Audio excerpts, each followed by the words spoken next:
শুনুন, শুধু ব্যক্তির নাম বলা ঠিক না। পশ্চিমবঙ্গে যতগুলো মেডিকেল কলেজ আছে আমি শুনেছি সেখানে ইডি হানা দিয়েছে। এটা নতুন কেস নয়।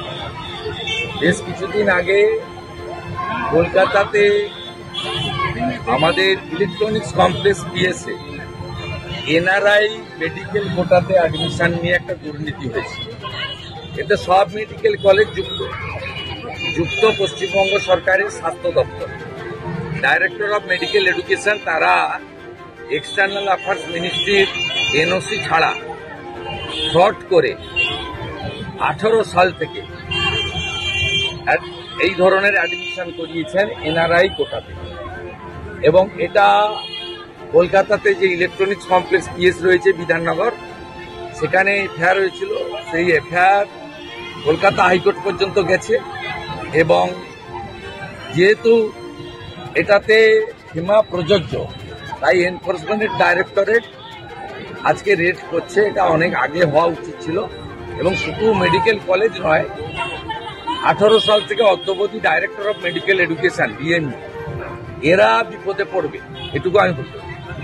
বাকিটা আমি নিয়ে বলবো না, কিন্তু পাস্ট হিস্ট্রিটা জানা আছে এবং কোর্টের অর্ডার বা আমাদের কেস সম্পর্কে। এবং যারা ভিকটিম, যারা কমপ্লেনার, তারা আমার কাছেও এসেছিল কিছুদিন আগে।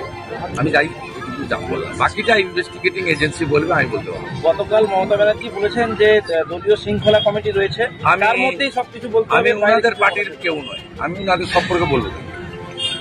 ওনার পার্টিতে শৃঙ্খলা থাকবে কি বিশৃঙ্খল হবে, কিভাবে নিয়ন্ত্রণ করবে, ওটা ওনার নিজের ব্যাপার। ওটা পারিবারিক পার্টি এবং একটা কোম্পানির মালিক ঠিক করবে তার কর্মচারীদেরকে কিভাবে নিয়ন্ত্রণ। তাহলে বেফাস মন্তব্য বারে বারে যারা করছে, আমি ওনাদের পার্টির ইন্টারনাল ম্যাটারে বক্তব্যই রাখবো না, ওটা আমার সাবজেক্ট নয়। বলছি দাদা, আজকে পুরো চেয়ারম্যান, প্রাক্তন চেয়ারম্যান আপনার সঙ্গে আজকে না, উনি ক্ষুদিরাম বসুকে মালা দিতে এসছেন। এতে রাজনীতি পূজার কোনো কারণ। আমার সঙ্গে আরো কাউন্সিলর এখানে আছেন, সুশীল দাস আছেন, তাপস দলে গেছে। তাছাড়া এখানে এই যে শহীদ ক্ষুদিরাম বসু যে সংগ্রহশালা বা ইত্যাদি, এইখানকার বিশেষ করে বিশ্বজিৎ রায় ভাই উদ্যোগ নিয়ে করেছেন। এবং সেই সময়কালে এই যে 16 ডিসমিল জমি, এই জমি দেওয়ার ক্ষেত্রে এদেরকে বিরোধিতা ছিল। আমি পৌরসভার চেয়ারম্যান ছিলাম, আমরা করেছি। সুবলবাবু আমার তৎকালীন সাথী ছিলেন, আজকেও তিনি বয়সে বড়, আজকেও তিনি ভালো কাজে আমরা আছি।